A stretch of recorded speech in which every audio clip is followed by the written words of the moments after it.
بسم الله الرحمن الرحيم. إن الحمد لله نحمده ونستعينه ونستغفره ونعوذ بالله من شرور أنفسنا وسيئات أعمالنا. من يهده الله فلا مضل له ومن يضلل فلا هادي له. وأشهد أن لا إله إلا الله وحده لا شريك له وأشهد أن محمدا عبده ورسوله. يا أيها الذين آمنوا اتقوا الله حق تقاته ولا تموتن إلا وأنتم مسلمون. يا أيها الناس اتقوا ربكم الذي خلقكم من نفس واحدة وخلق منها زوجها وبث منهما رجالا كثيرا ونساء واتقوا الله الذي تساءلون به والأرحام إن الله كان عليكم رقيبا. يا أيها الذين آمنوا اتقوا الله وقولوا قولا سديدا يصلح لكم أعمالكم ويغفر لكم ذنوبكم ومن يطع الله ورسوله فقد فاز فوزا عظيما. أما بعد فإن خير الحديث كتاب الله وخير الهدي هدي محمد المصطفى صلى الله عليه وسلم وشر الأمور محدثاتها وكل محدثة بدعة وكل بدعة ضلالة وكل ضلالة في النار. أعوذ بالله من الشيطان الرجيم. بسم الله الرحمن الرحيم. يا أيها الناس اعبدوا ربكم الذي خلقكم والذين من قبلكم لعلكم تتقون. وجاء في الحديث الشريف من مات وهو يعلم أنه لا إله إلا الله دخل الجنة أو كما قال عليه الصلاة والسلام. معزز ومحترم مصليات حاضرين الجمعة پردہ خواتین پیارے بچوں تمام قسم کی تعریف و توصیف کبریائی و بڑائی حمد و ثنا ہمارا اور آپ کے ہر قسم کی عبادات ہمارا اور آپ کی ہر طرح کی دعا و پکار نظر و نیاز اس اللہ وحدہ لا شریک کے لیے لائق اور زیبا ہے جنہوں نے ہمیں آپ کو اس دنیا کے اندر اشرف المخلوقات بنا کر پیدا فرمایا. الحمدللہ. درود و سلام نازل ہو اللہ کے تمام پیغمبر خصوصاً اللہ کے آخری نبی جناب محمد رسول اللہ صلی اللہ علیہ وسلم پر. اللہم صلی علیہ وسلم بارک علیہ. حاضرین جمعہ خطبہ مسنونہ کے بعد سورۃ الذاریات کی ایک آیت کی تلاوت کی گئی ہے جس کا مفہوم یہ ہے کہ اللہ رب العالمین نے کہا وما خلقت الجن والانس الا ليعبدون. اور میں نے جن و انس کو صرف میری عبادت کے لیے پیدا کیا ہے. اللہ رب العالمین نے یہاں پر اپنی عبادت کہی ہے. اس کے بعد اللہ رب العالمین نے سورہ بقرہ میں یہ بیان فرمایا کہ کس رب کی عبادت کرنی ہے, رب کون ہے, رب کی ذات کیا ہے. اللہ رب العالمین نے وضاحت کے ساتھ تفصیل کے ساتھ بیان کر دیا ہے. یا ایھا الناس اعبدوا ربکم الذی خلقکم. کیا کہ اللہ تبارک و تعالیٰ نے کہ لوگوں تم اس رب کی عبادت کرو جس نے تمہیں پیدا کیا. کیا معلوم ہوا اللہ رب العالمین اس آیت میں کیا کہا کہ یا ایھا الناس اعبدوا ربکم الذی خلقکم. اے دنیا والو تم اس رب کی عبادت کرو جس رب نے تمہیں پیدا فرمایا ہے. یعنی جو تمہارا خالق ہے تم اس کی عبادت کرو. مزید آگے اللہ رب العالمین نے کہا والذین من قبلکم. اور صرف تمہیں پیدا نہیں کیا بلکہ تم سے پہلے کے جو لوگ تھے ان کو بھی کس نے پیدا کیا؟ اسی خالق نے, اسی رب نے پیدا کیا ہے. لعلکم تتقون. تاکہ تم کیا ہو جاؤ, بچ جاؤ, تقوی اختیار کر لو. بچنے کا کیا مطلب ہے؟ یہاں پہ اللہ رب العالمین نے اس کے بعد اس چیز کا ذکر کیا ہے الذي جعل لكم الارض فراشا والسماء بناء. اللہ رب العالمین نے یہاں پر اپنی عبادت کا حکم دینے کے بعد اللہ سبحانہ وتعالیٰ نے آگے جا کر کے اپنی اوصاف اور اپنی صفات کاملہ کا ذکر کیا ہے اور یہ بتایا ہے کہ آسمان و زمین, جو آسمان تمہارے لیے چھت ہے اور جو زمین تمہارے لیے کیا ہے, فرش ہے, بچھونا ہے, اس کو پیدا کرنے والی ذات کون ہے؟ اللہ سبحانہ وتعالیٰ ہے. میرے بھائیو ہمیں آپ کو ایک بات یاد رکھنی چاہیے کہ یہ جو توحید ہے یہ توحید یہ شرک کی ضد ہے. یعنی عبادت صرف کس کی ہونی چاہیے؟ اللہ رب العالمین کی ہونی چاہیے. اس سے پہلے کیا آیت اللہ رب العالمین نے کہا وما خلقت الجن والانس الا ليعبدون. ایک قاعدہ ہے, عربی کا ایک قاعدہ ہے کہ جب نفی کے بعد استثناء آئے, نفی کے بعد استثناء آئے تو وہ کیا کس کا معنی دیتا ہے؟ تاکید کا معنی دیتا ہے، حصر کا فائدہ دیتا ہے، حصر کا فائدہ دیتا ہے میرے بھائیوں. کہ عربی گرامر کا قاعدہ ہے، یہاں پہ اللہ رب العالمین نے کہا وما نہیں خلقت، پیدا نہیں، اللہ رب العالمین وما خلقت، میں نے پیدا نہیں کیا کس کو، الجن والانس الا لیعبدون، مگر کس کے لیے، مگر میری عبادت کے لیے. مطلب کیا ہوا کہ اللہ رب العالمین نے ہماری اور جنات کی پیدائش کس لیے فرمائی ہے، صرف ہم اور آپ اس کی عبادت کریں. اب عبادت کسے کہتے ہیں، عبادت کا کیا مفہوم ہے؟ شیخ الاسلام ابن تیمیہ رحمۃ اللہ علیہ نے لکھا ہے کہ عبادت کا مطلب یہ ہے کہ انسان کا ظاہری و باطنی اقوال و اعمال جسے اللہ رب العالمین پسند کرتا ہے اور جسے راضی ہوتا ہے، وہ ساری کی ساری چیزیں کس کے زمرے میں آئیں گی، عبادت کے زمرے میں آئیں گی. مطلب ہر وہ اقوال، ہر وہ اعمال، ہر وہ افعال، چاہے وہ ظاہری ہو، کھلم کھلا ہو، یا باطنی ہو، یعنی دل ہی دل میں کوئی انسان اللہ کا ذکر و اذکار کرتا ہو، یہ ساری کی ساری چیزیں جسے اللہ تبارک و تعالیٰ کیا کرتا ہے، پسند کرتا ہے، اور جس کو اللہ تبارک و تعالیٰ جو ہے چاہتا ہے نا، وہی کیا ہے، اللہ رب العالمین کی عبادت ہے. یہ عبادت ہے میرے بھائیو. شیخ ابن باز رحمۃ اللہ علیہ نے ایک بہت ہی جامع و مانع کتاب محمد بن عبد الوہاب رحمہ اللہ النجدی، محمد بن عبد الوہاب نجدی رحمہ اللہ کا نام تو سنا ہوگا آپ لوگوں نے. ان کی ایک کتاب ہے، ان کی ایک کتاب ہے نواقض اسلام. نواقض اسلام نامی محمد بن عبد الوہاب نجدی رحمۃ اللہ علیہ کی کتاب ہے. اس کی شرح کرتے ہوئے عبداللہ بن باز رحمہ اللہ نے عبادت کی تعریف اور عبادت سے مراد کیا ہے، کون کون سی چیزیں ہیں، ان ساری کی ساری چیزوں کو انہوں نے ذکر کیا ہے. جب شرک کے مقابلے میں، ایک چیز یاد رکھیں، جب شرک کے مقابلے میں عبادت لائی جائے تو مطلب اس کا یہ ہے کہ یہ ساری چیزیں کیا کیا ہیں.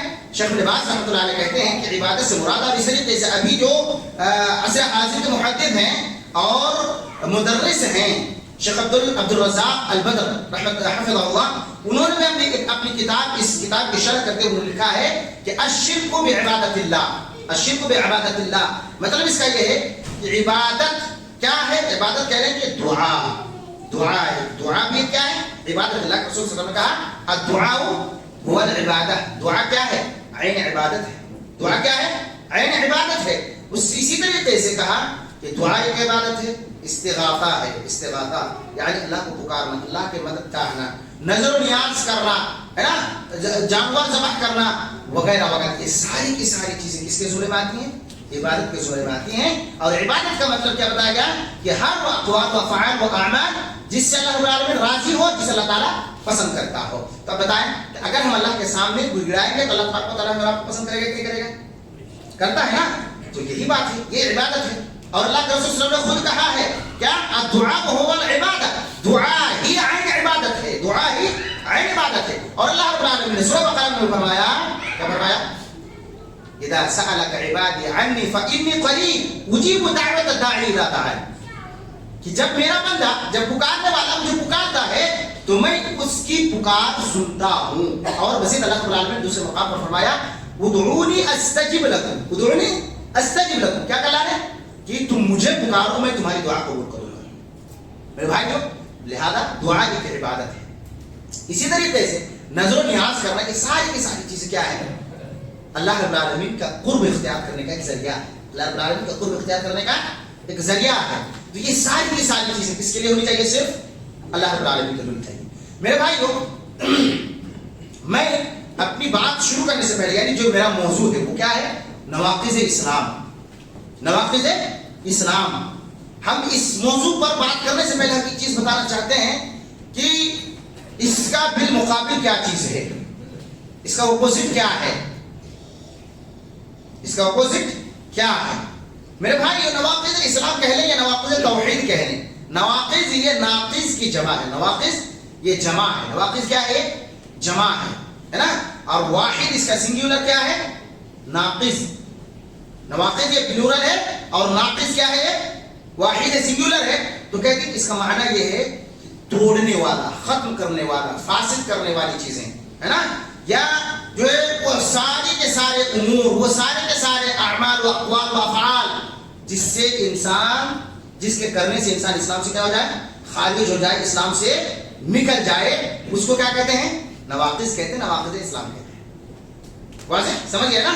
نواقض اسلام کا کیا مطلب ہے کہ وہ سارے کے سارے امور، وہ سارے کے سارے اعمال، وہ سارے کے سارے وہ ساری کی ساری باتیں جس کے کرنے سے انسان دائرہ اسلام سے خارج ہو جائے، اسی کو کیا کہتے ہیں؟ نواقض اسلام۔ اسی کو کیا کہتے ہیں؟ نواقض اسلام کہتے ہیں۔ اور شیخ محمد بن عبد الوہاب النجدی رحمۃ اللہ علیہ نے نواقض اسلام میں سب سے پہلی چیز کس کو رکھا ہے؟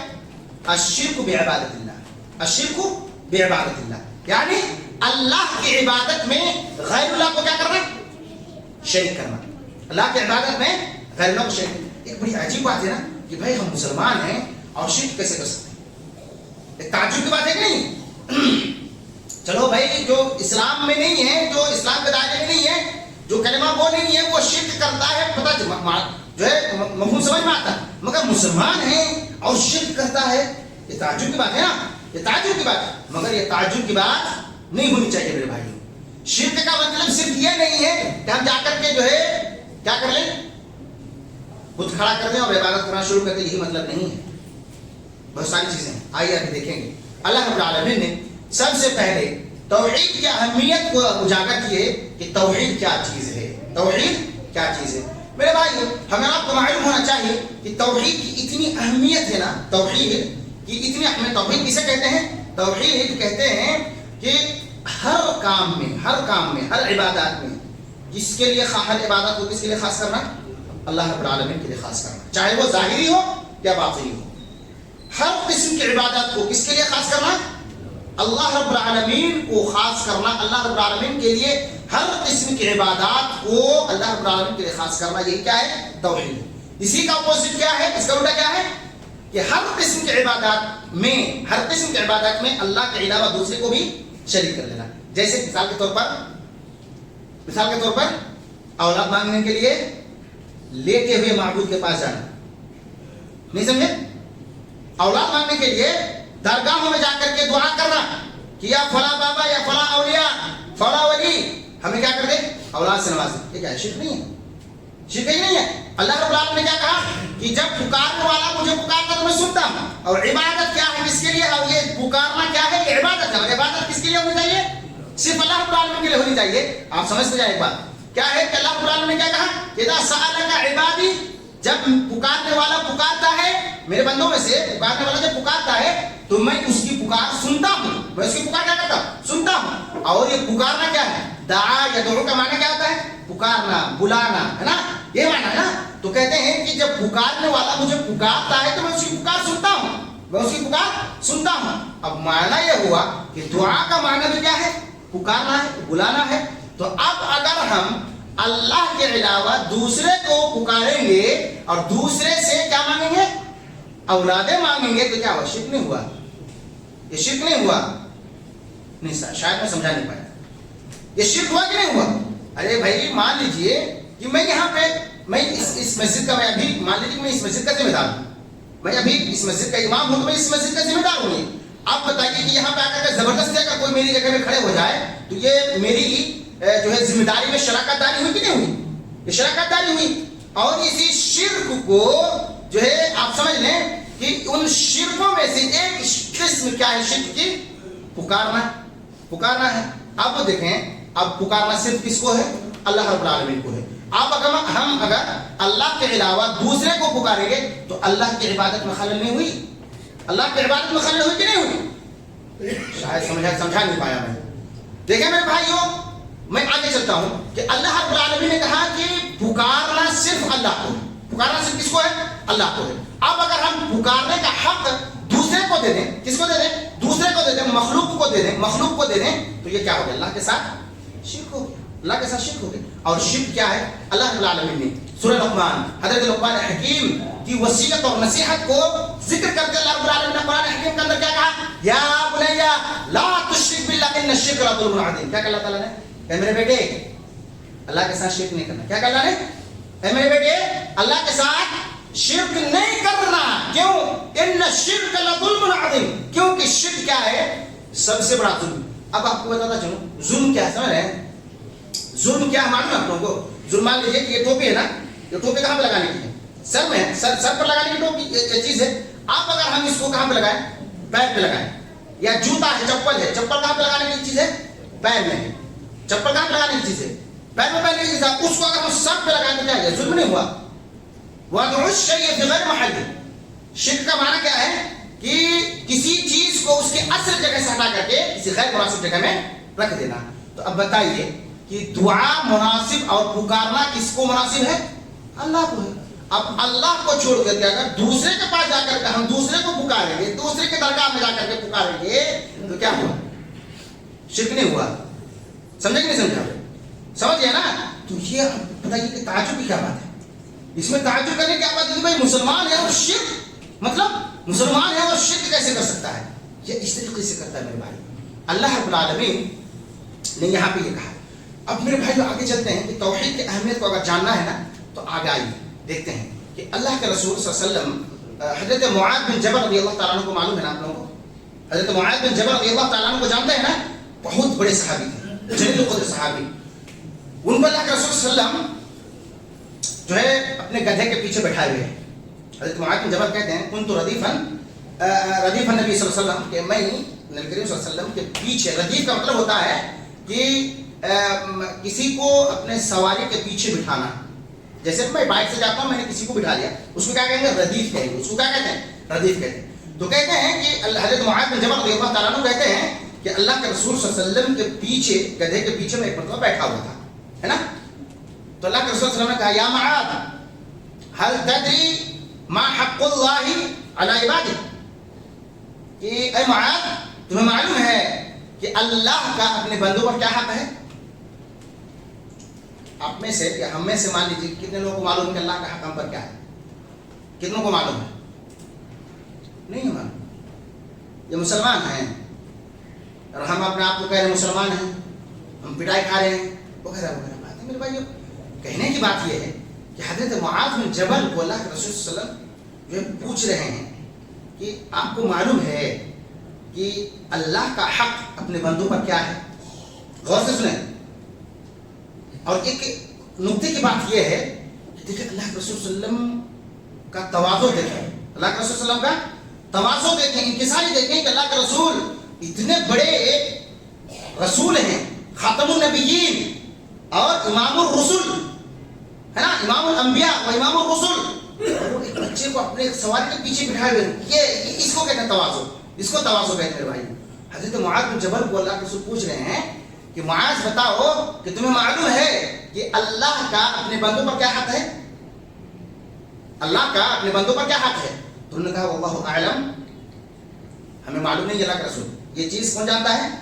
اللہ اس کے رسول ہی زیادہ جانتا ہے, اللہ اس کے رسول ہی زیادہ جانتا ہے. تو پھر اللہ کے رسول صلی اللہ علیہ وسلم نے کیا بتایا کہ سنو معاذ, وہ کیا ہے؟ حق اللہ علی عبادہ, اللہ کا اپنے بندوں پر حق یہ ہے ان یعبدوہ, کیا ہو؟ کہ وہ اس کی عبادت کریں. سب سے پہلا یاد رکھیں کیا اللہ کا ہم اور آپ پر کیا حق ہے؟ سب سے پہلا حق کیا ہے؟ ان یعبدوہ, کہ ہم کیا کریں؟ اللہ کی عبادت کریں. سب سے پہلا حق. دوسرا حق کیا ہے؟ دوسرا حق کیا ہے؟ اور دوسرا حق یہ ہے ولا یشرکوا بہ شیئا, دوسرا حق اللہ کا یہ کہ یہ ہے ہمارے رب پر کہ ہم اس کے ساتھ کسی کو شریک نہ کریں. اللہ کے ساتھ کسی کو شریک نہ کریں, چاہے کسی بھی معاملے میں ہو, کسی بھی ذریعے سے ہو. ہمیں آپ کو اللہ کے ساتھ شرک کرنے سے کیا کرنا ہوگا؟ بچنا ہوگا. اللہ کے ساتھ شرک کرنے سے بچنا. یہ توحید کی اہمیت میرے بھائی. پھر آگے جانتے کیا ہے؟ اللہ کے رسول پھر پوچھ رہے ہیں کہ یا معاذ تمہیں معلوم ہے کہ بندے کا اللہ پر کیا حق ہے؟ بندوں کا اپنے معبود پر, اپنے رب پر کیا حق ہے؟ تمہیں معلوم ہے؟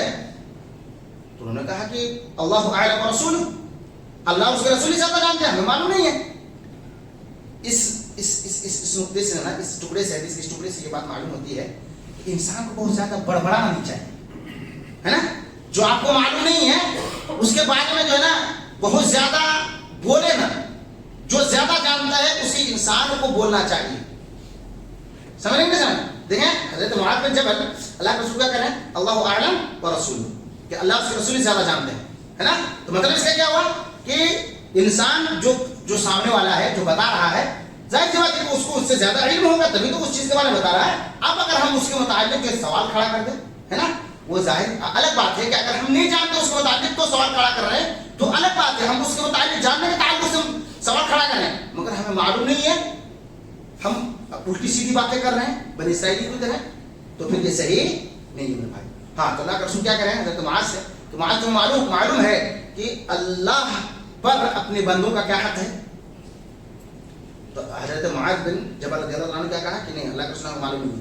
تو اللہ کے رسول نے کیا کہا کہ اللہ پر اپنے بندوں کا حق یہ ہے اللہ یعذبوہم، کیا کہ اللہ رب العالمین اپنے بندوں کو کیا نہ کرے، عذاب نہ دے، سزا نہ دے.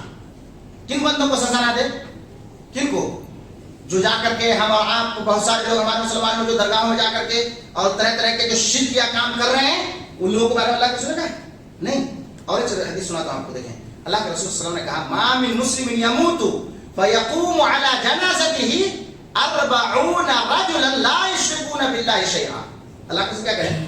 کوئی ایسا مسلمان ہو، کوئی بھی ایسا مسلمان ہو جس کی موت ہو گئی، کوئی ایسا مسلمان جس کی موت ہو گئی، فيقوم على جنازته 40 رجلا، اور اس کے جنازے میں کتنے لوگ تھے؟ صرف 40. فیقومون علی جنازته 40 رجلا، کہ اور اس کے جنازے پر کتنے لوگ تھے؟ صرف 40 آدمی تھے. کون لوگ تھے؟ کیسے آدمی؟